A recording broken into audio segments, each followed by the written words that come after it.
आपुला तो एक देव करुणी घ्यावा, तेने विन जीवा सुख नोहे. या जन्माला आलेला प्रत्येक जीव मराच्या अंतिम क्षणापर्यंत केवळ अपेक्षा करतो ते चांगल्या क्षणाची, याचाच अर्थ सुखाची. पण सुखाची अपेक्षा करूनही सुख मिळते का नाही याची गॅरंटी नाही. कारण सुख आणि दुःख या दोनही गोष्टी प्रारब्धाने. प्रारब्धेची जोडे धन, प्रारब्धेची वाढे मान, सोस करीची वाया, भजमन पंढरीराया. सुखाची अपेक्षा प्रत्येकाला आहे. मज लागी दुःख व्हावे, ऐसे कोणी न भावे न जीवे, न वंचिता दुःख पावे, येणे न संभवे स्वतंत्रता. आणि झोपडीत राहणार असला त्यालाही महालाची अपेक्षा आहे. पण समय से पहिले भाग्य से अधिक कुछ नहीं मिलता. म्हणून तेने विन जीवा सुख नोहे. आणि बाकीचं बॅकग्राऊंड जे आपण समजतो का माझ्याजवळ अमुक आहे, मी काही कमी नाही, तर तुकोबा म्हणते ते सगळं माईक आहे. म्हणजे काही क्षणापुरतं दिसणार आहे. येरती माईके दुःखाची जणिते, नाही आदी अंती अवसानी. ते आधी नव्हते आणि ते शेवटही राहणार नाही. मग त्याच्याकरता या महात्म्यांनी जसा आपल्या जीवनात परमात्म्याचा संग्रह केला, अविनाश करिया पुलिया ऐसे, लावी मना पिसे गोविंदाचे.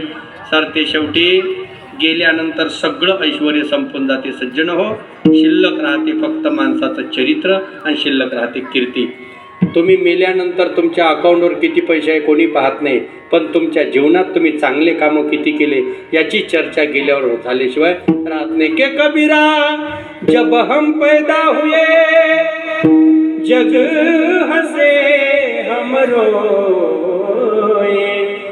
ऐसी करणी कर चलो हम हसे जग रोए. आपण आलो, लोक हसले, आपण रडलो. जाताना आपण हसत जा, लोकांना रडवून जा. पण काही काही लोक गेल्यावर सारं गाव खुश होते. बरं झालं मोहल्ल्यातली कटकट गेली म्हणते बा. म्हणून तुका म्हणे एका मरणेची सरे आणि उत्तमची उरे कीर्ती मागे. पवित्र असा संजीवन समाधी सोहळा ब्रह्मनिष्ठ दत्तगिरजी महाराज यांच्या पवित्र संजीवन समाधी सोहळ्याच्या अनुषंगाने गजानन महाराजांचा चालू असलेला पवित्र आणि भव्य दिव्य स्वरूपात अनेक ठिकाणी प्रगट दिन उत्सव चालू आहे. आणि त्याच उत्सवाच्या पवित्र कालखंडामध्ये महाराजांचा हा सामाजिक संजीवन सोहळा आपल्या सर्व ग्रामस्थ मंडळींच्या सहकार्याने अगदी पवित्र अशा वातावरणामध्ये हा कार्यक्रम यशस्वी होतो आहे. त्या कार्यक्रमाची 3ऱ्या दिवसाची कीर्तनरूपी सेवा माझ्यापर्यंत पोहोचली. सर्व आयोजक नियोजकांच्या चरणी नतमस्तक होतो.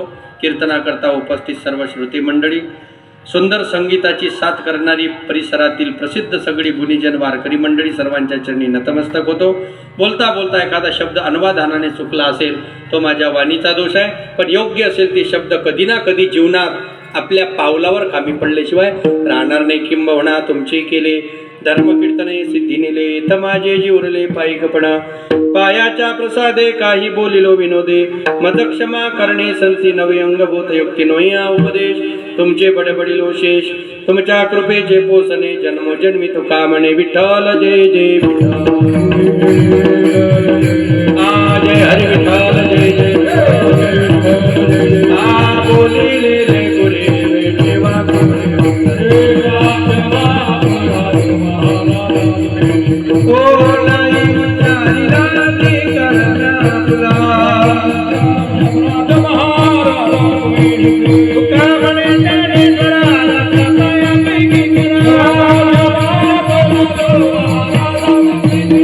Hare